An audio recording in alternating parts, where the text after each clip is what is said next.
de germinação, eu tenho aqui uma apresentação pronta. Nessa apresentação, eu estou vendo só a apresentação agora, tá, gente? Qualquer coisa, vocês precisam falar comigo. Para falar sobre germinação, eu tenho aqui organizado, né, nessa apresentação uma introdução, e que eu vou falar sobre o que é criptobiose, tá? Para vocês. Já ouviram falar essa palavra? Já. Então, vou explicar já. As fases de germinação associadas à absorção de água e diferentes tipos de germinação. Eu vou chamar atenção para alguns aspectos ambientais que afetam a germinação e alguns internos da semente, que alguns a gente já até falou. Para ler mais sobre isso, tá? Tem alguns livros que eu coloquei aí, especializados em germinação, mas pode ler sobre germinação no livro do Raven, pode ler sobre germinação, eu acho que tem no Thais Zeiger, e eu não olhei se tem germinação, porque eu nem olho, né, o assunto de germinação, no livro do Kerbauer, mas eu creio que tem alguma coisa sobre reprodução vegetal lá, sim, tá? Bom, primeira coisa, tá? A gente falando de germinação, ela existe, tá? Mas ela só vai existir para semente. Não existe germinação... existe germinação de esporo, né? De fungo ou de bactéria também. Mas germinação de sementes, aí... Semente, o que é semente? Primeira coisa, só para a gente falar, já que a gente vai falar de germinação, eu comecei a falar de maturação, eu não expliquei claramente o que é a semente na hora que eu falei de maturação, falei do processo, maturação é um processo, mas eu não expliquei o que é a semente. A pergunta aqui para falar de germinação, primeiro, o que é a semente? Botanicamente falando.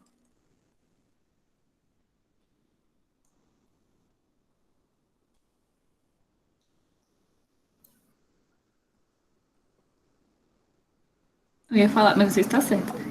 Semente é o embrião, né? Uai, e a casca da semente? Não é semente, não? Sim. Faz Então, parte. olha só. Vamos falar de uma definição um pouco mais clássica sobre o que é semente. Semente, tá? É o órgão reprodutivo das espermatófitas. Espermatófitas é o grupo de plantas, né, que produz sementes, beleza? Mas, efetivamente, esse órgão reprodutivo, ele é resultado de um processo. Qual é o processo? De fecundação. Do que é fecundado? A oosfera, que é dentro do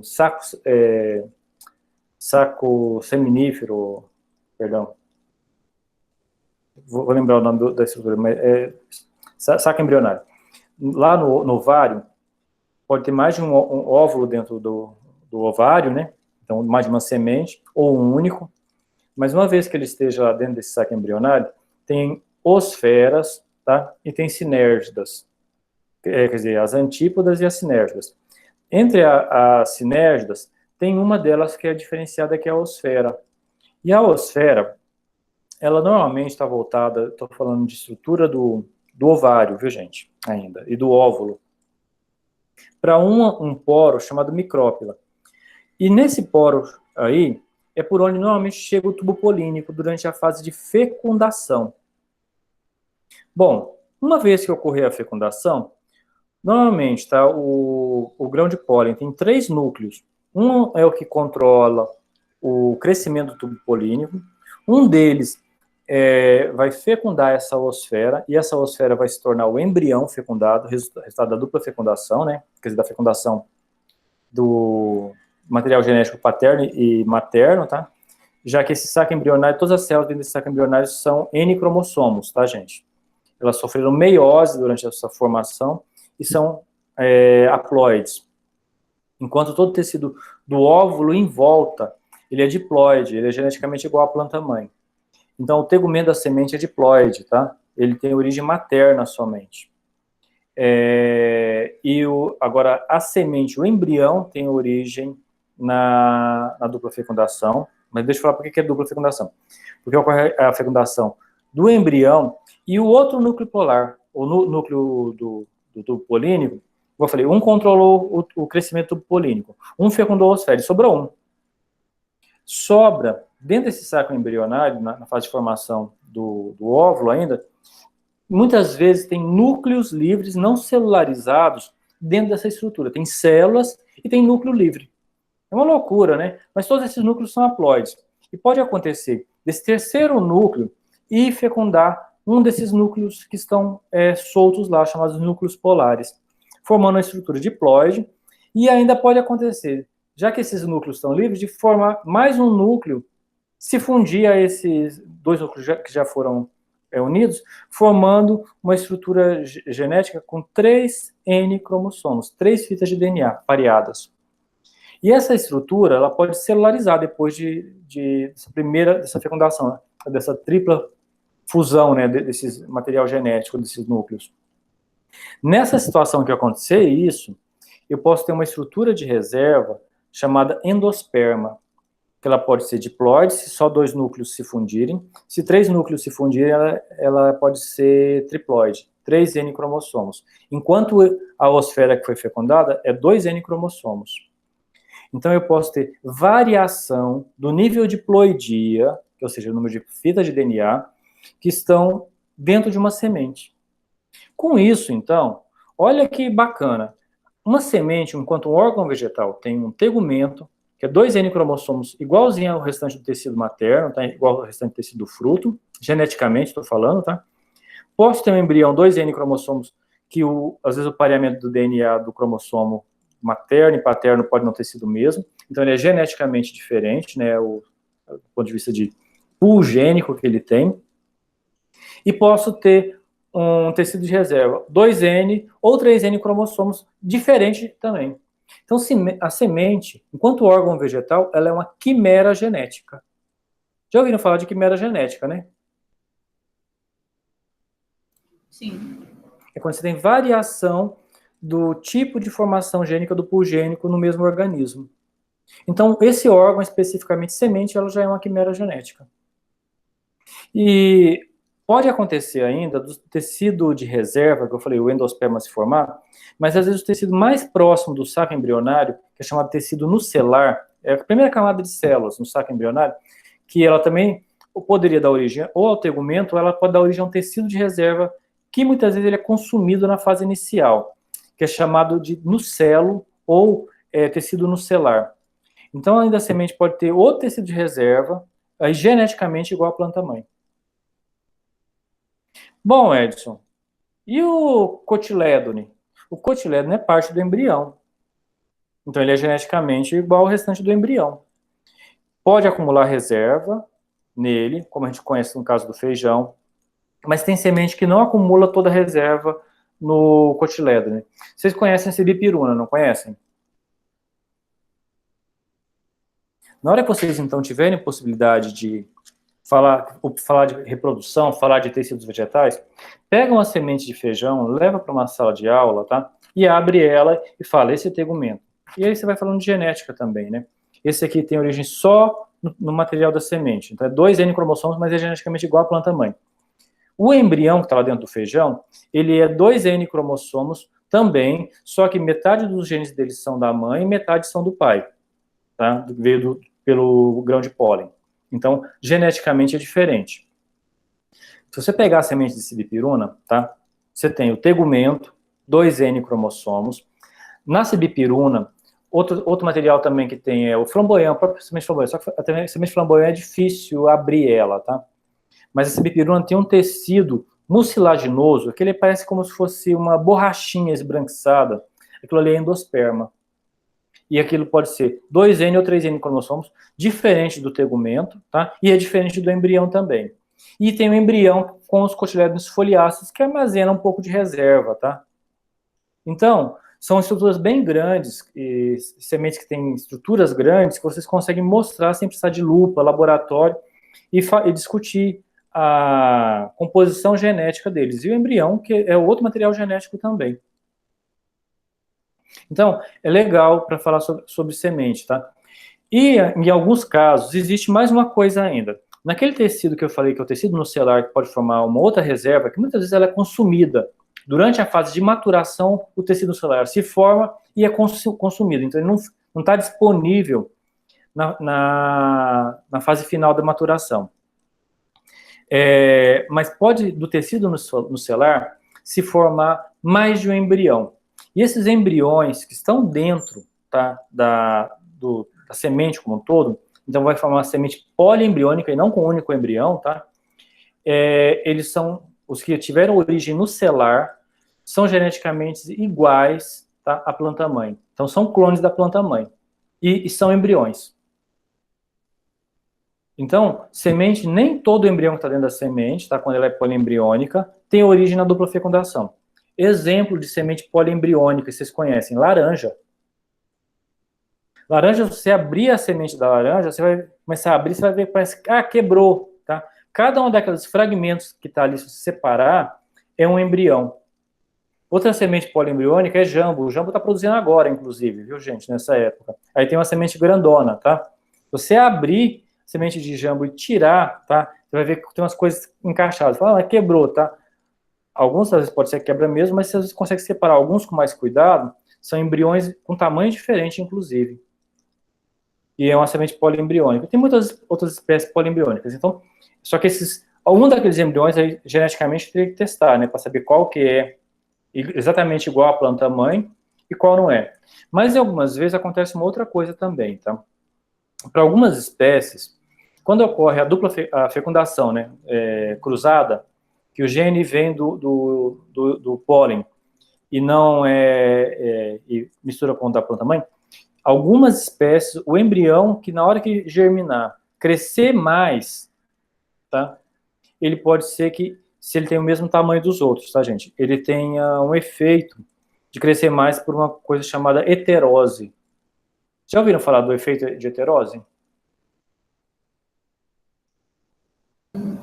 Eu não. Heterose é uma propriedade que acontece com os organismos vivos, que aumenta o desempenho quando ocorre a polinização cruzada, tá? Que é o tamanho chamado de vigor híbrido, muitas vezes, tá? É por isso que o pessoal na agricultura comercial aí, muitas vezes utilizam híbridos. Quando ocorre autofecundação na linhagem, que é o que o Mendel fez naqueles experimentos com ervilha, pode acontecer uma outra coisa que não é da heterose, que é a depressão endogâmica. Nem sempre acontece, mas a depressão endogâmica é a redução do desempenho do crescimento das plantas filhas resultante da fecundação entre indivíduos aparentados ou da fecundação do material genético da própria planta, tá? Ou que na cultura popular o pessoal chama, né, fala que, olha, de onde vem o tabu do incesto, inclusive, viu, gente? Que indivíduos aparentados não devem ter filhos entre si, tá? Entre primos, casamento entre primos, né? Sempre o pessoal fala sobre isso. E por quê? Porque pode realmente ter a formação de aleijões, tá? De filhos aleijados. Ou, no caso específico, em plantas, tá? De plantas com deformidades, e as deformidades nessas causas poderiam ter sido de causas genéticas também, e não de desempenho. E por que eu falei que pode ser que a semente, o embrião, né, que tenha origem numa dupla fecundação, né, na fecundação, e não o embrião adventício, tá, ou o embrião geneticamente igual à planta-mãe, eu estou dando um nome para esse embrião, viu? O embrião resultante do tecido celular pode também ser chamado de adventício, então guardem esse nome aí, porque eventualmente vocês podem ler em algum lugar e saber, o que é isso? É um embrião que não sofreu fecundação, tá? Que não foi formado pela fecundação. Mas ele tem origem no tecido bem, onde teria tecido também origem no tecido do tegumento.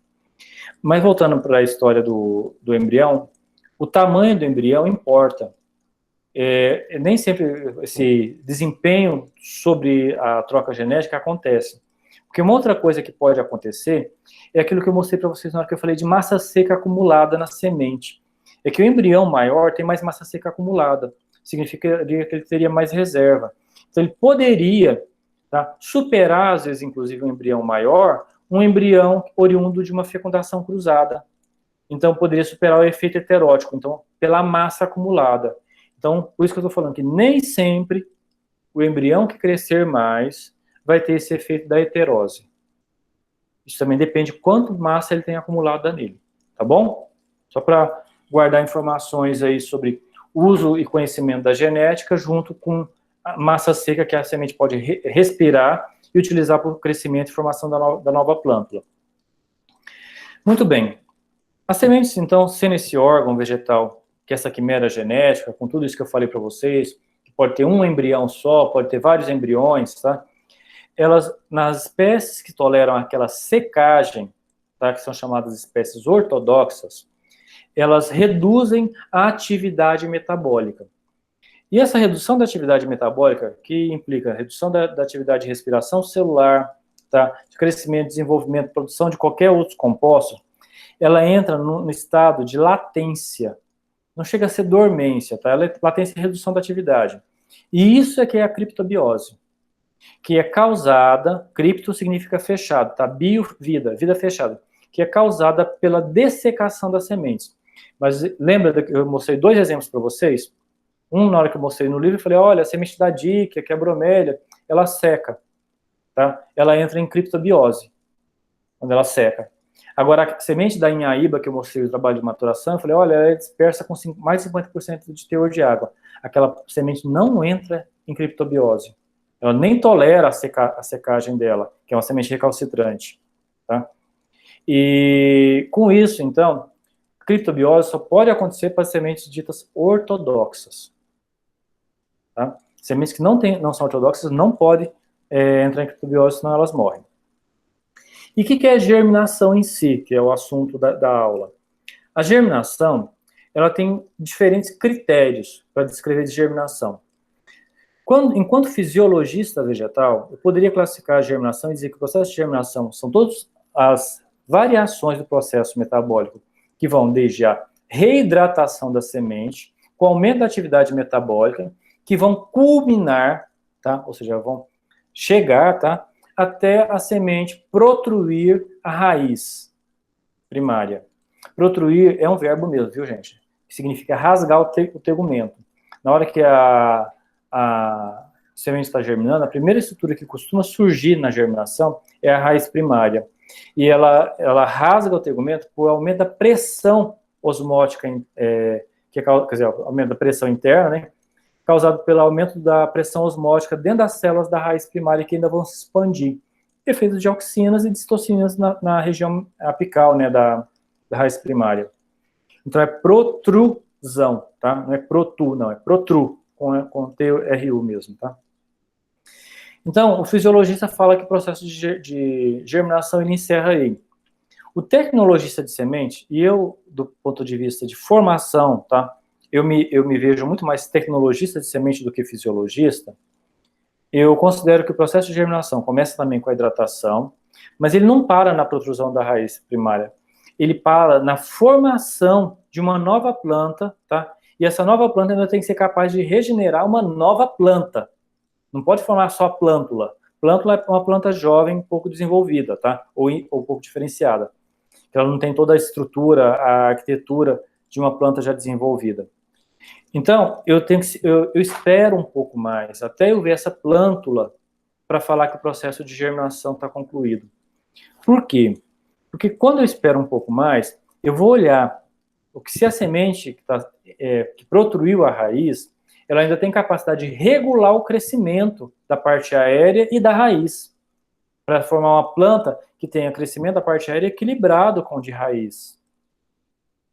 Então, eu espero um pouco mais. Eu não me atenho só aos processos fisiológicos. Eu aguardo um pouco mais porque eu quero ver a regulação e a capacidade de utilização das reservas, de expressão gênica, tá? Para a formação dessa plântula. Então, isso é a diferença dos critérios de germinação entre um fisiologista, tá? E um tecnologista de sementes. Eu estou falando enquanto, agora, não professor, mas enquanto pesquisador. Tá? Meu olhar é muito mais como tecnologista de sementes. Então, por isso que, às vezes, vocês vão ver, mas quando germinou? Depende do critério. Qual o critério que você está utilizando? Tá? Se você usar protrusão de raiz é uma coisa, o tempo médio de germinação, quanto germinou, é uma coisa. Se você for usar formação dessa plântula, pode ser que leve mais tempo. E o ambiente, tá?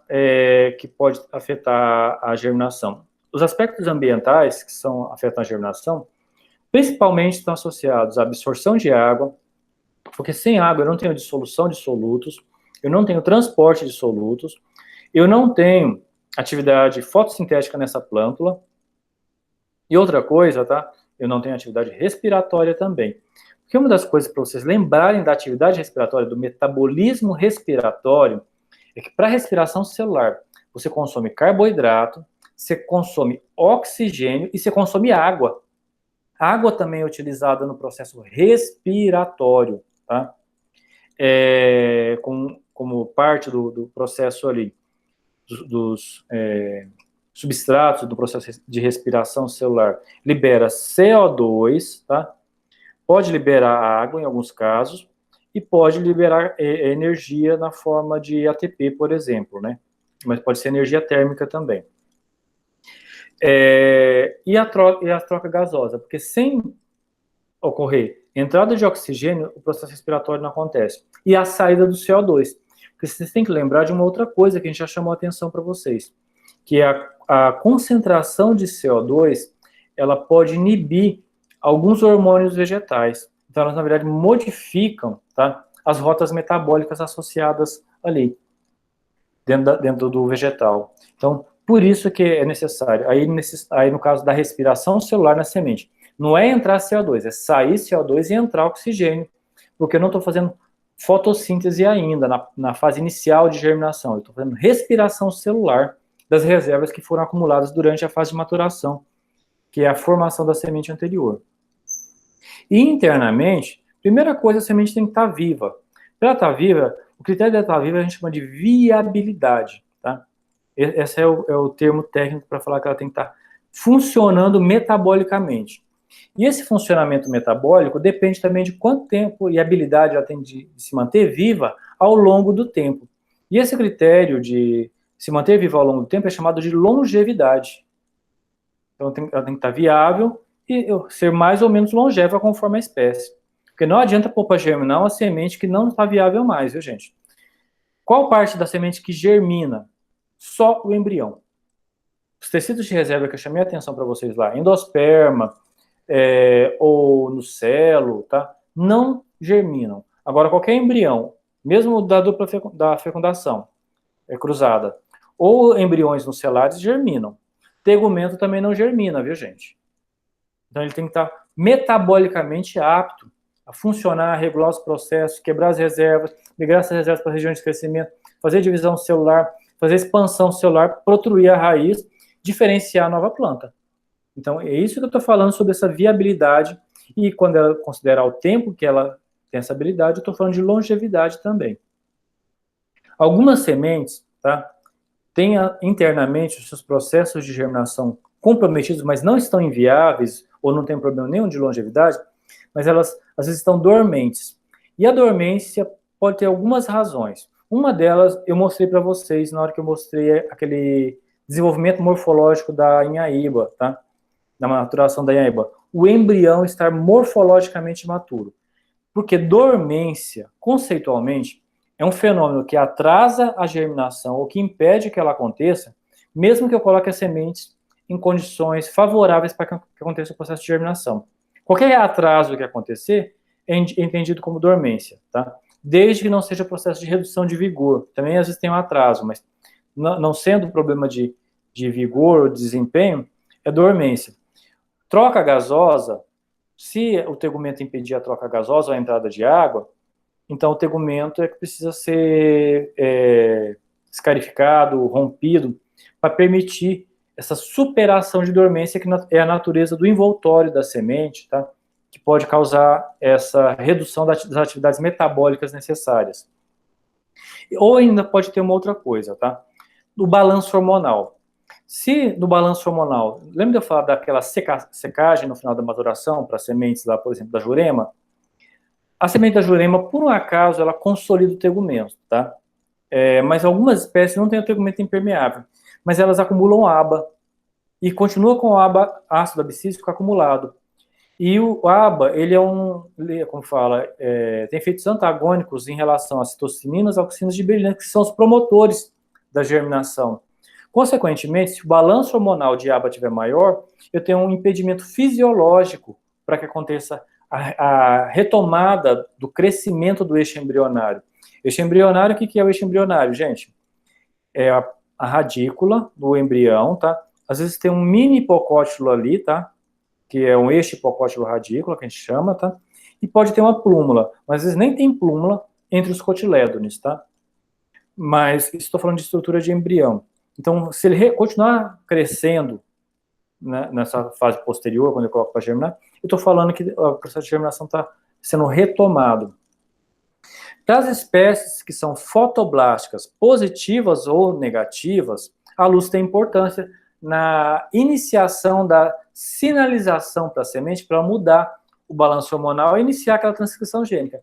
Então, para as espécies que são fotomorfogenéticas, tem a resposta fotomorfogenética de fotoblastismo, tá? É importante o aspecto ambiental luz. Para aquelas espécies que são indiferentes à luz, tanto escuro quanto claro, germina numa condição ou na outra, outros aspectos é que pode ser importante. E para algumas espécies tem um aspecto de temperatura. Às vezes, para algumas espécies, elas vão germinar melhor a uma temperatura média de 20 graus. Outras a 25, tá? Que a grande parte é 25. A 30 graus. Algumas a 35, tá? E acima de 35, muito poucas espécies têm uma boa germinação. Isso porque começa a acontecer que com 38, 40 graus, já começa a aparecer temperatura febril, não é? Para nós, 40 graus não é temperatura de febre? O que acontece é que nas temperaturas que são febris, inclusive para mamíferos, para as plantas também representam muitas vezes limitação, tá? A depender da espécie, tá, gente? Não tem espécie que germina com 40, até 45 graus. E só que a gente sabe que acima de 45, grande parte das enzimas começam a ser degradadas pela temperatura, proteínas e enzimas. Mas isso vai acontecer para aquelas que não sintetizaram enzimas LEAs, tá? Que algumas, inclusive enzimas LEAs, exercem efeito de proteção contra estresse térmico ou altas temperaturas durante a germinação. Protegem até enzimas. Mas no caso específico da maioria das espécies vegetais sob condições normais de pressão e temperatura, né, as temperaturas mais favoráveis para a germinação estão entre 25 e 30 graus, tá? Para a maioria das espécies vegetais conhecidas. Isso porque, igual eu falei, falando de temperaturas altas, temperaturas muito altas podem levar à degeneração de enzimas e ao funcionamento normal, tá, dos processos metabólicos dentro da semente. Dos processos de respiração celular, de transporte dos fotoassimilados, de crescimento satisfatório, ou até de expressão gênica também, tá? Para alguns casos. Então, é por isso que a temperatura também é um fator importante na germinação. Bom, sobre aspectos morfológicos durante a germinação, a gente classifica a germinação e a formação das plantas conforme o tipo de emergência da plântula nesse processo. Na primeira imagem, tá colocada aí, isso é um estudo de Kagaita que nós fizemos, foi publicado em 2006, isso eu fazia doutorado aqui na época. Se você olhar a morfologia da primeira imagem, o embrião, ele tem um eixo hipocótilo radícula muito pequeno, e tem um endosperma bastante desenvolvido que ocupa aquela parte central toda da semente. Esse é o tecido de reserva do endosperma na Kagaita. Eu apontei a micrópila, que é um poro no tegumento, tá? E olhando agora as plântulas embaixo, a primeira coisa que protruiu foi a raiz, tá? Da raiz primária, depois começou a formar raízes secundárias. Finalmente, na hora que a gente olha na terceira imagem, na parte de baixo, do primeiro grupo de imagens embaixo, né, a gente vê o início da emergência da parte aérea. Só que essa parte aérea, o cotilédono ficou guardado dentro do tegumento, tá?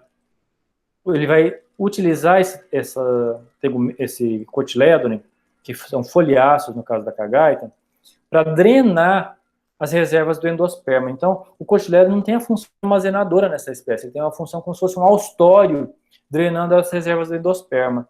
Então, ele fica protegido ali. E a semente de Kagaita é uma semente com cerca de 1,5 cm de diâmetro. Então, tem uma barrinha do lado indicando uma barrinha com 1 centímetro, tá, de comprimento. Não é uma semente grande. É uma semente que fica no nível do solo, ou enterrada no solo parcialmente, tá? Consequentemente, a parte do cotilédone, das reservas, fica no solo. Essa emergência é chamada de hipogeal, hipo abaixo, geoterra, tá? Então a emergência da cagaita, que é o tipo morfológico dela, tá? É hipogeal. Na segunda grupo de imagens, tá, Duarte 2007 aí, ó, tem a bromélia que eu estudei no meu doutorado. Essa bromélia também tem algumas particularidades. Aí a ordem também é uma ordem circular, de você observar como se fosse um caracol a emergência, não está uma ordem linear, tá? A primeira estrutura que surge nessa semente, na primeira imagem acima, tá só uma partezinha plana e como se fosse um calombinho para baixo, tá? Essa estrutura, ela é toda diferente, ela chama de bainha cotiledonar, mas na grande maioria das espécies seria a raiz primária, tá? Por que não é só a raiz primária nessa espécie? É porque junto com ela vai, essa bainha cotiledonar, o meristema da raiz e ela protrui junto parte do meristema da parte aérea. Só que esse meristema da parte aérea só dá para ver ele quando abre uma fenda e aí a partir dessa fenda é que surgem as primeiras folhas. Então, é uma emergência toda diferente. Mas, em relação à classificação da posição das reservas e da posição do próprio cotilédone, tá? Em relação ao solo, vocês estão vendo que a semente ela é levantada acima do solo? Então, a emergência dessa plântula, tá? É epigeal, acima do solo.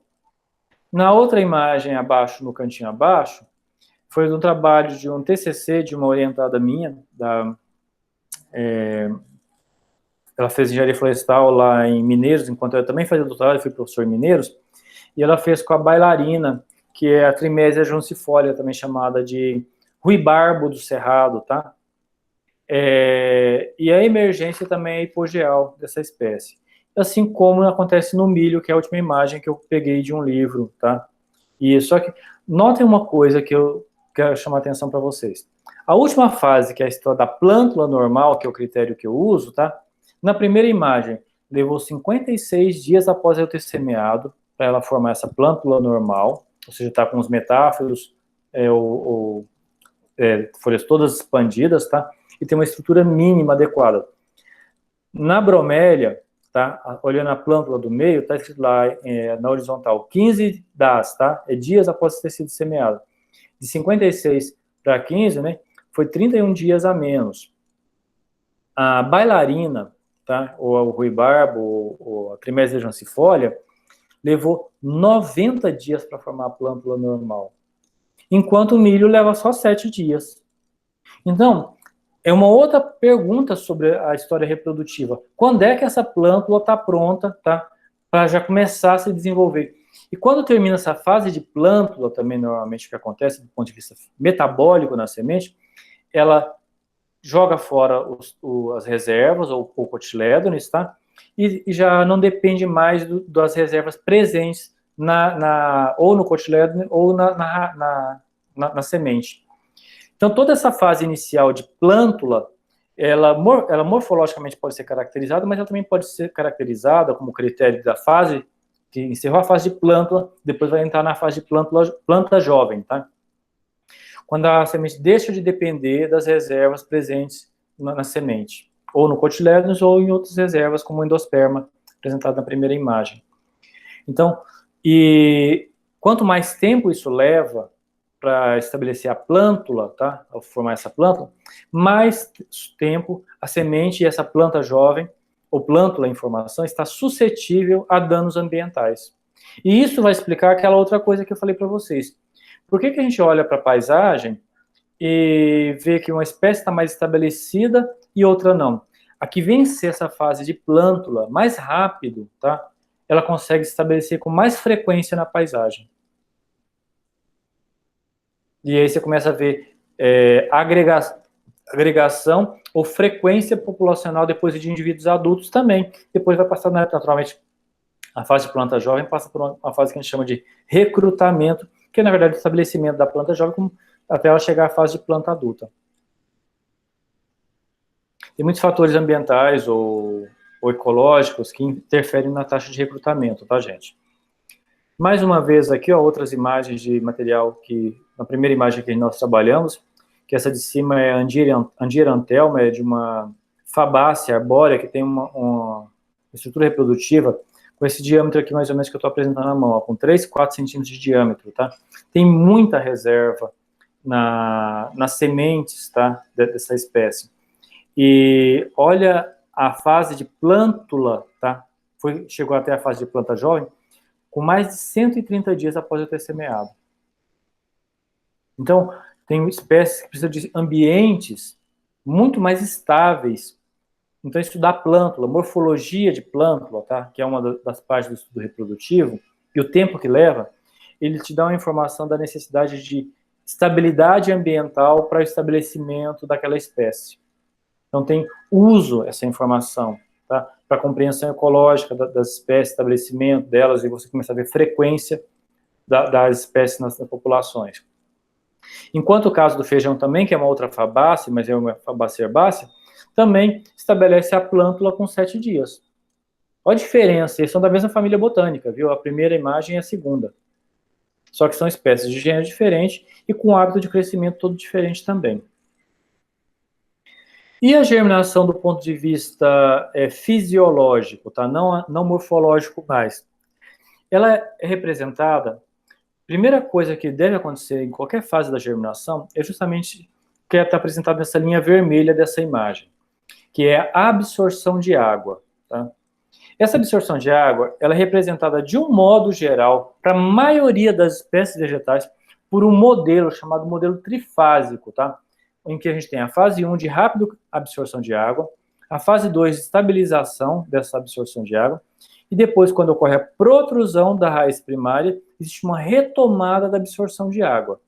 Mas não, ó, lembrando que nenhuma espécie, tá? Mesmo que ela não tenha essa clareza entre a fase 1, 2 e 3, ela vai acontecer sem água. Precisa de água para germinação. Ponto, tá? O que acontece na fase 1 daquelas espécies que sofrem dessecação, tá? Das espécies que sofrem dessecação, elas vão ter que retomar a absorção de água, reidratar os tecidos internos, as células internas dos tecidos da semente, tá? Para depois fazer o que com essa fase? A primeira coisa que acontece, olhando aquela linha lá embaixo, preta, tá? Está escrito perda de solutos. Lembra de eu falar que eu medi condutividade elétrica? Porque quando a membrana está seca, a membrana plasmática está seca, ela acaba não existindo a permeabilidade seletiva e ela pode abrir e deixar escapar organelas, inclusive, tá, de dentro, macromoléculas, não só íons potássio, mas o potássio é o principal íon, né, sódio, que estiver escapando dentro da semente. Então é aquilo ali, ó, naquela fase inicial é que eu consigo perceber o quão rápido a semente é capaz, ou os tecidos da semente, né, e as células que compõem eles, de fechar essas aberturas e a membrana plasmática fazer a permeabilidade seletiva. Quanto mais rápido acontece isso, menor ocorre a perda de solutos na fase 1, tá? E aí significa também que menos reservas podem ter, por exemplo, ser perdidas da semente. Na sequência, tá, ocorre reparação das mitocôndrias, olhando as linhas de baixo para cima ainda na fase 1. Começa a acontecer com a energia que essas mitocôndrias vão produzindo e a atividade de respiração celular vai se desenvolver na fase 1, a síntese de novos RNAs mensageiros, que vão expressar mais enzimas, que vão expressar giberilinas, que vão expressar o que for necessário para a retomada da atividade de respiração celular ainda a atividade de respiração celular. Finalmente, o DNA também é reparado. Quem repara o DNA? Aquelas enzimas leias que foram produzidas durante a fase de maturação, se elas estiverem presentes. Aí inicia a fase 2, com essa estabilidade do processo de absorção de água. Essa é a fase daqueles RNAs mensageiros transcreverem e sintetizarem novas proteínas e novos RNAs mensageiros. Vão fazer o quê? Com essas proteínas e enzimas produzidas, elas vão lá quebrar as reservas, transportar essas reservas para as regiões meristemáticas de divisão celular, que é o meristema apical da raiz primeiro, e depois da parte aérea, tá? Vai aumentar a atividade respiratória ali, fazer divisão celular e aí aumentar também a pressão de turgor, que as reservas quebradas vão quebrar na forma de carboidratos solúveis, vai aumentar a pressão de turgor nessas novas células, elas vão fazer elastecimento da parede celular, fazer aquela pressão dentro do tegumento, até rasgar o tegumento e protruir a raiz. Porque quando começa essa protrusão da raiz, começa a fase 3. E nessa fase 3, tá? Eu tenho uma atividade respiratória intensa das reservas que está dentro do tegumento ou nos tecidos presentes das sementes. Tá? Uma coisa interessante sobre a fase 3, viu, gente?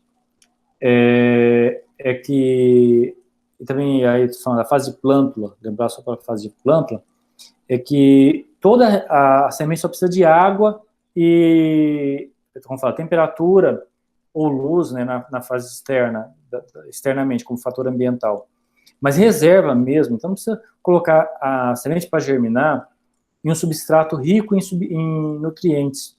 A semente pode ser germinada em areia, qualquer semente pode ser germinada em areia, tá? Só que, quando ela terminar de consumir as reservas internas, aí ela passa a depender de nutrientes externos, mas ela continua precisando de água, tá? Continua precisando de oxigênio, continua precisando de luz. Então, isso, e da temperatura favorável. Mas as reservas internas é que são consumidas nessa fase inicial. E se não tiver reserva interna, ela continua usando até ela cair o cotilédone, ou então ela se desligar do tegumento que estava aquelas reservas lá. Na fase 3, então, novas proteínas, novos RNAs continuam sendo produzidos para controlar o crescimento e desenvolvimento dessas raízes, da parte aérea que vai surgir. DNA novo é produzido, tá? Consequentemente, vai ocorrer a elongação, que é o crescimento em comprimento da raiz primária. Aí o fisiologista fala, olha, parou aqui, está germinada. E eu espero um pouco mais, tá? Falo, não, ainda preciso que essa mobilização das reservas continue, é o que eu quero ainda ver se ela é capaz de controlar o crescimento e formar uma plântula normal. Então, já falei para vocês dos tipos de germinação, tá? Das reservas serem elevadas acima do solo, na germinação, que é a parte morfológica da planta, chamada epigeal, ou dela ficar no nível do solo, tá? Ou abaixo do solo, enterrada, que é hipogeal. E qual a importância desse conhecimento? Tem um trabalho muito bacana, publicado pela Carla Hessel. A Carla, ela foi casada com o professor Frederico, que é professor de sistemática e morfologia vegetal, lá em Jataí. Inclusive, o concurso que ele entrou, eu prestei, fiquei em segundo lugar, tá? Na esperança de que ele desistisse, né? Mas ele já tinha feito um pós-doutorado, já doutor, e eu estava ainda fazendo doutorado, né? Mas é muito bacana, tá? A história. Mas a Carla, que fez esse trabalho durante o doutorado dela, o que ela levantou? Foi numa área de Cerradão, Mata Cerrado, em Minas Gerais, ali, que ela fez na Universidade Federal de Uberlândia, acho que é o trabalho de doutorado dela, e ela classificou os tipos de emergência das plantas na área nativa. O que ela verificou nas espécies nativas nessa área lá, tá? Que a maioria das plântulas, tá, tinham o tipo de reserva, 51% nessa área cinza aí, ó, tá? PEF, tá? P significa, do inglês, fanero, escrito com PH, tá? Epígio, e a reserva, o cotilédone, tá? Era foliáceo. O que é fanero? É livre. Significa que o tegumento, tá? Em relação ao cotilédone, o cotilédone fica livre do tegumento rapidinho. Epígio, acima do solo. Só que esse cotilédone não tem muita reserva. E a maioria das espécies de uma área natural era desse tipo. Na sequência, tá? Olhando lá para baixo, em cinza, agora um pouco mais claro, tá? 17% das plântulas, tá? Tinham qual tipo de emergência? Fanero, que o cotilédone fica livre, epígio acima do solo, mas é armazenador. Então, isso aqui é igualzinho a semente da plântula de feijão, tá? Só que em área natural. As plantas das espécies nativas daquela área tinham esse tipo de 17%. Bom, o terceiro tipo, tá? Colocado lá, agora já em 8%, não sei se vocês conseguem ver, em que o cotilédone está colocado no nível do solo, tá? É fanero, significa que o cotilédone fica livre do tegumento. Hipogeal, tá? Fica, então, agarrado no solo e é armazenador, R de reservas, tá? De armazenador. Mas é só 8% das plantas que tinham esse tipo de emergência. E, agora, 23% era cripto, Então, a reserva e o cotiledro ficavam dentro do cotiledro, hipógeo no nível do solo ou abaixo do solo, tá? E era armazenador, como na cagaita que eu mostrei para vocês. E só 1% das espécies da área de cerradão que ela estudou era cripto, epígeo, significa que o cotiledro fica guardado dentro do tegumento da semente, tá? Acima do solo, e era armazenador. O que esses tipos morfofuncionais de plantas estão contando? Que a maioria das espécies tá produzindo sementes com muito pouca reserva. Essa reserva não fica no cotiledro, então por isso ela tem que abrir o cotiledro rapidamente para esse cotiledro já começar a ajudar fazendo fotossíntese para ajudar a planta a estabelecer. Mas também o que ela está contando? Que não existe um investimento muito grande da maioria das plantas em sementes com uma grande quantidade de reserva. Mas são sementes leves, que podem ser dispersas mais longe, tá, pelo vento, por exemplo. E que uma planta também, aí tem uma outra coisa, que é um outro tipo de estudo, que não nesse daqui, mas é estudo sobre alocação de reservas ou recurso na reprodução. Não faz parte desse trabalho aqui, mas deixa eu contar para vocês. Que muitas espécies que produzem sementes pequenas produzem uma quantidade maior de sementes. Isso, então, aumenta a probabilidade de uma semente achar um sítio, um local específico, para se estabelecer longe da planta-mãe. Sementes que produzem reservas ou são armazenadoras maiores, elas são mais pesadas, então elas dispersam mais perto da planta-mãe. Só que elas podem precisar dessa reserva para vencer, inclusive, a sombra da planta-mãe, porque ela tem que usar, vai ficar no subbosque por algum tempo. Mas isso mostra que a minoria das espécies são armazenadoras. E olha um tipo mais estranho ainda, que é muito raro, tá? Aquelas plantas com tipo fanero hipógeo armazenadora, que é 8% lá, que o cotiledro não fica livre, mas fica no nível do solo, significa que a reserva fica muito facilmente, e cotiledro é uma folha modificada, tá? Muito facilmente acessível, inclusive, em contato com micro-organismos no solo. Só pode acontecer isso se o solo for bem drenado, porque se o solo for que nem esse solo aqui de Goiânia, e quando chove armazena água, o micro-organismo vai aderir ali, aí iria apodrecer essa reserva muito facilmente. Isso explica parte do sucesso reprodutivo das espécies, e como a história reprodutiva é herdada, tá contando uma história sobre a história reprodutiva herdada ao longo de gerações. Bacana isso, né? Na hora que você começa a olhar isso sobre o ponto de vista da história reprodutiva e o que elas conservaram ao longo da história evolutiva das espécies que compõem a paisagem. Bom, então em termos de germinação, os fatores externos já chamei a atenção, a absorção de água, tá? É o fator importante. E por que entra água na semente? Por que acontece aquela fase 1? A fase 1 acontece tanto em semente viável quanto em semente inviável, viu, gente? Deixa eu contar isso para vocês já. Acontece a fase 1 de embebição por conta da diferença de potencial hídrico, que soma potencial osmótico, potencial matricial, tá? Dentro das sementes. Então, se eu tenho matriz lá, mesmo que a semente não tenha mais capacidade depois de regular o crescimento dela, ou não tem mais enzimas funcionando, vai acontecer entrada de água, desde que não tenha nenhum impedimento físico para entrada de água. E acontece por diferença de potencial hídrico. Agora, nem sempre a água entrando vai permitir, depois, se a semente não estiver viável mais, ela funcionar e ativar o metabolismo, tá? E a absorção de água depende da temperatura. Quanto mais alta a temperatura, maior a fluidez da água. E menor a temperatura, a fluidez da água, a velocidade, a viscosidade das moléculas de água é menor e a hidratação da semente é mais lenta também. Depende da troca gasosa, tem que entrar oxigênio para a respiração das reservas e sair o CO2 resultante da respiração celular. E externamente ainda tem luz para as espécies que são ditas fotoblásticas positivas e negativas, e lembrando que tem aquelas indiferentes que a luz não é um fator limitante, tá? E a temperatura?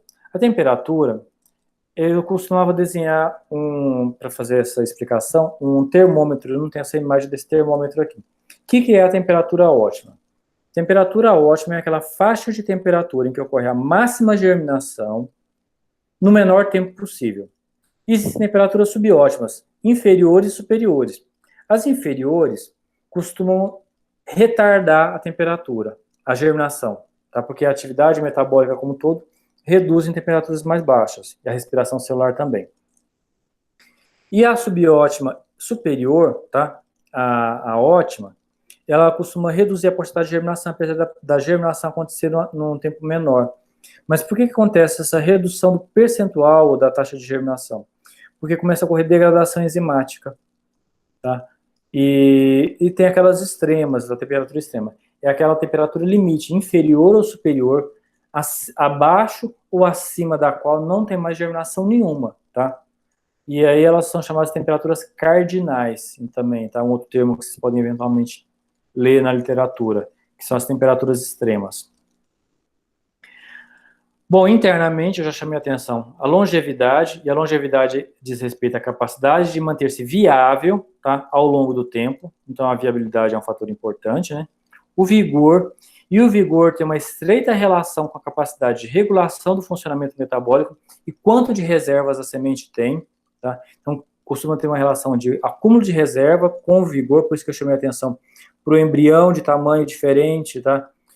Talvez o tamanho maior superar o de desempenho em termos de germinação, crescimento de plântula, em relação ao o embrião de crescimento menor, numa semente poliembriônica. A dormência, que eu chamei a atenção, que pode ter natureza morfológica, pode ter natureza fisiológica, pode ter natureza física, tá? Como, por exemplo, impedimento à troca gasosa, ou até o tegumento extremamente duro também, quando ele não é impermeável. E as condições climáticas durante a maturação da semente vão afetar quanto de reserva ela acumulou, se ela vai expressar enzimas LEAs ou não, que isso afeta a viabilidade e a longevidade, e também até a consolidação do tegumento também, que pode afetar a dormência, tá? E vigor também. Então, essas condições de maturação, então, prévias, elas vão afetar internamente o que a gente chama depois de potencial de germinação. Bom, lembrando o que eu chamei de germinação, tá? Germinação, no caso específico aqui, é a germinação da semente da Dica egoeringia, que é aquela bromélia. Eu chamei de germinação a plântula normal. Que lembra de eu falar dos 15 dias lá? Então vamos ver por quê, ó. Olhando essa temperatura, eu fiz a germinação dela, da bromélia, a 20 graus, 25, 30 e 35, tá? Então, a imagem é com a linha com o triângulozinho. Você olhar ela aparece como uma terceira linha no resultado final lá, e no final lá, a média final, eu testei com o teste de Scott-Knott, tá? E deu a letra C, tá? Para ela. Significa que chegou no máximo a 60% a 20 graus Celsius. Não é que ela não ia chegar mais, só que ela ainda não tinha chegado na atividade germinativa máxima ainda, precisaria de mais tempo, só que eu interrompi o teste de germinação, tá? Quando eu coloquei a 25 graus, é o quadradinho, tá? As linhas com quadradinho. É a segunda linha abaixo. Chegou em cerca de 90% de germinação e, ao final, deu a última média, né? O Bzinho lá no teste estatístico, mostrando que ela é diferente da primeira que tem a letra A.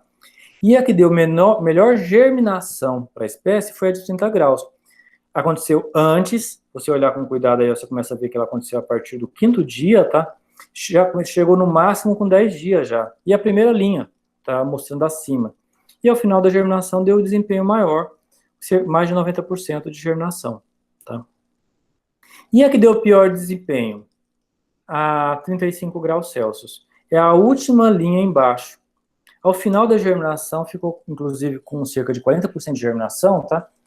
E no teste estatístico, a letra D denota que foi diferente estatisticamente, tá? Das demais. Por que 35 graus levou ao problema? Porque começou a ocorrer degeneração metabólica no processo. Então, nem foi o máximo, tá? E nem foi no menor tempo. Então, para essa espécie, a 35 graus não ocorreu nem antecipação. Foi letal a 30 graus. A 35, né? A 30 foi a melhor, a 25 atrasou um pouquinho, mas poderia chegar no mesmo potencial máximo, tá? E a 20 também poderia chegar no potencial máximo, só precisaria de mais tempo. Embebição, que é o primeiro aspecto. Então, lembrar de eu falar que, olha, é esperado aquele padrão trifásico. Em nenhuma dessas duas experimentos apresentados aqui, eu vi o padrão trifásico de imbibição. Dá para ver claramente aí a fase 1 e a fase 2, a fase 3 não, tá? A primeira apresentação dos dados que estão coloridos aí, eu testei temperaturas diferentes de imbibição. Então, os triângulos verde claro, tá? Foi quando eu escarifiquei e coloquei a 25 graus Celsius. Quando eu não escarifiquei a semente, isso aqui é a semente de Xilopa aromática, ou pimenta de macaco, que é uma arbórea, tá? Isso aqui eu fiz durante o meu mestrado no Cerrado. Em vermelho, tá a 30 graus da semente sem escarificar, tá? Mostrando, inclusive, que ela começa e depois ela, na verdade, chega no máxima hidratação ao final de 75 horas, tá? A 25 graus é o losango verde claro, também chega, mas ela é mais lenta a hidratação. Isso porque eu estou mexendo com fluidez da água, viu, gente? E a 5 graus Celsius, tá? Seria a temperatura quase que de geladeira, é a hidratação mais lenta e ela não chegou no máximo de hidratação por teor de água interna nas sementes, mostrando que ela precisaria de muito mais tempo. Então, o que a gente fez, quando a gente mexeu em escarificação, e coloquei a 25 graus Celsius, eu rompi a limitação que o tegumento tinha e permitiu a aceleração. Mas lembrando que tanto escarificado ou não, a 25 graus Celsius, ia chegar no máximo da hidratação, lá de cerca de 30% da capacidade de hidratação. E a água entrou nas primeiras 24, 25 horas, devido àquela diferença de potencial hídrico, diferente da espécie. Só que esse máximo atingido depende da fluidez da água. E isso mexe pela temperatura. Na segunda imagem, olhando agora a absorção de água, e essa foi da Dica goerinde, da bromélia, que eu trabalhei no doutorado, o tegumento daquela bromélia não tem limitação nenhuma para impedimento da absorção de água. E olha quanto que chegou do percentual de absorção. Já com 24 a 48 horas de hidratação, colocando direto em água, o segundo caso também foi direto em água, tá? Ela chega já no máximo, que seria lá 90% não, 70% quase de hidratação, 65% a 70% de hidratação. Ela iniciou a protrusão da raiz primária durante esse experimento, tá? Indiferente da temperatura, com cerca de 72 horas, que é 3 dias. Mas você começou a ver um ligeiro aumento da média, mas você não vê claramente aquele aumento de volume, que seria o padrão trifásico, que eu mostrei para vocês, que eu mostrei naquele quadro, falando do padrão trifásico. Essa espécie não tem aquele padrão claro. Ela saiu de cerca de 10% de água, quando colocou em água direto, já nas primeiras horas, ela já chega em 50% a 60%. Um dia depois já está com 70% quase de água no interior dela, tá? E com 3 dias, esses 68%, 70% já chegou no máximo de hidratação. Ou seja, a fase, o que ela tem de solutos internos é que determinou esse aumento. E com 24 horas, que é a fase 2, de 24 a 48 horas que eu estou chamando a atenção para vocês, tá? Ela já organizou o metabolismo interno e já iniciou a protrusão da raiz com 72 horas. É muito, muito interessante isso, né? Bom, eu vou parar essa história da germinação aqui, porque as outras coisas que eu tinha para falar é sobre aspectos aplicados desse conhecimento, tá? Mas o que eu tenho para chamar a atenção para vocês como síntese final? Sem embebição, que depende de diferença de potencial hídrico, não ocorre germinação. A semente, para ela germinar, ela tem que estar viável e longeva ao longo do tempo, e essa longevidade e viabilidade depende dela ter sintetizado durante a fase de maturação ABA, e o ABA leva a síntese de enzimas LES, que pode permitir a dessecação, ou não, e de quanto de reserva ela acumulou. E outra coisa é do tipo de reserva. Se ela acumular amido, o amido tem uma longevidade maior como reserva.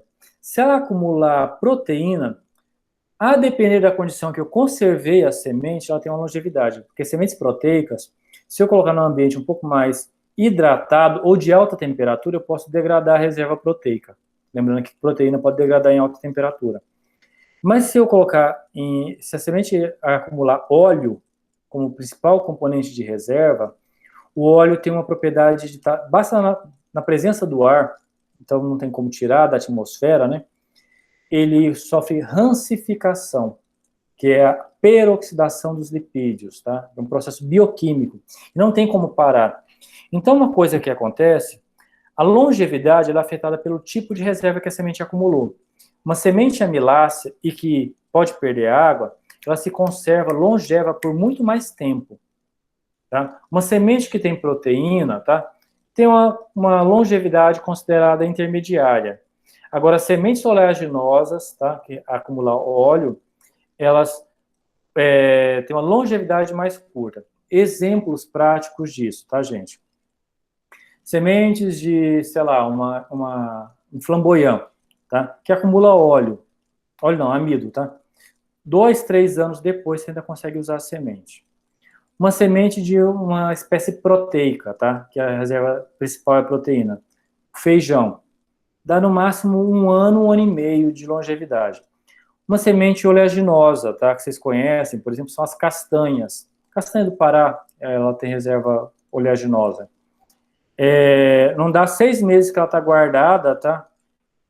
Pode estar com casca, inclusive, ela começa a rancificar. E depois, como é que você sabe disso? Você quebra a castanha do Pará, na hora que você vai comer, tá aquele gosto de ranço. Isso, então, afeta a longevidade dela. Então, a composição da reserva, prioritária da reserva, afeta a longevidade. E a condição também de armazenamento, mas eu não quero falar isso agora. A temperatura afeta a fluidez da água e a atividade metabólica, principalmente respiração celular, e quanto de água tem na semente também, tá? Só que quanto de água tem na semente depende da capacidade dela de reidratação daquele potencial hídrico inicial. E as adaptações morfológicas da germinação, se dela for hipogeal ou epigeal, elas afetam a habilidade de estabelecimento inicial. Lembra daquele trabalho da Carla Hess que eu expliquei, tá? E isso vai levar a sucesso reprodutivo. Esse sucesso reprodutivo é herdado ao longo das gerações pelas gerações futuras, tá? E pelo maior número de espécies. E algumas espécies que, às vezes, para sobreviver no tempo, numa condição ambiental maior, elas estabelecem dormência, que pode ser morfológica, tá? Pode ser física, como tegumento impermeável, ou ela pode ser fisiológica, de natureza de balanço hormonal.